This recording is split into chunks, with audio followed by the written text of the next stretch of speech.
बिहार में पलायन रोकने का जो 2 स्टेप प्लान हम लोग दे रहे हैं, वो पहला कि यहां से पूंजी के पलायन को रोककर बुद्धि के पलायन को रोका जाएगा, और जिस दिन पूंजी और बुद्धि का पलायन रुका उस दिन श्रम का पलायन अपने आप रुक जाएगा।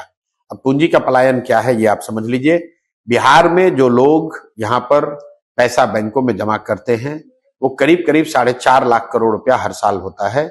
उसमें बैड सीडी रेशियो की वजह से या लो सीडी रेशियो की वजह से करीब करीब 2-2.25 लाख करोड़ रुपया बिहार से बाहर बैंक भेज रहे हैं।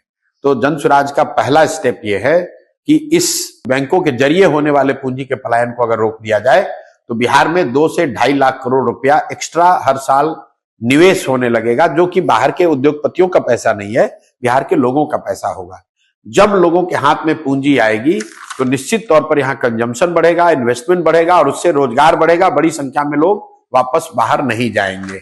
दूसरा जो हम लोगों ने कहा कि मनरेगा को हम लोग यहाँ कृषि से जोड़ना चाहते हैं, ताकि कृषि आधारित जो मजदूर हैं वो पंजाब और हरियाणा के खेतों में काम करने के बजाय बिहार के खेतों में काम करें।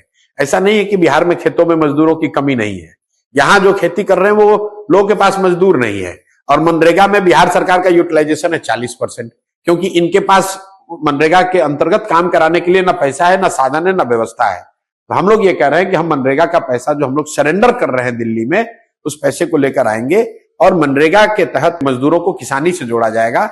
और शर्त ये हम कह रहे हैं कि जो आदमी भी अभी धान गेहूं की खेती कर रहा है वो नकदी की अगर खेती करने लगे तो उसको मनरेगा के तहत मजदूर फ्री में मिलेगा। इसका बहुत बड़ा फायदा ये होगा कि जो कृषि आधारित मजदूर हैं उनको यहीं पे रोजगार मिल जाएगा, पलायन नहीं करना पड़ेगा। दूसरा, मनरेगा में चोरी बंद हो जाएगी, क्योंकि जिस किसान को भी मजदूर मिलेगा उससे वो काम कराएगा।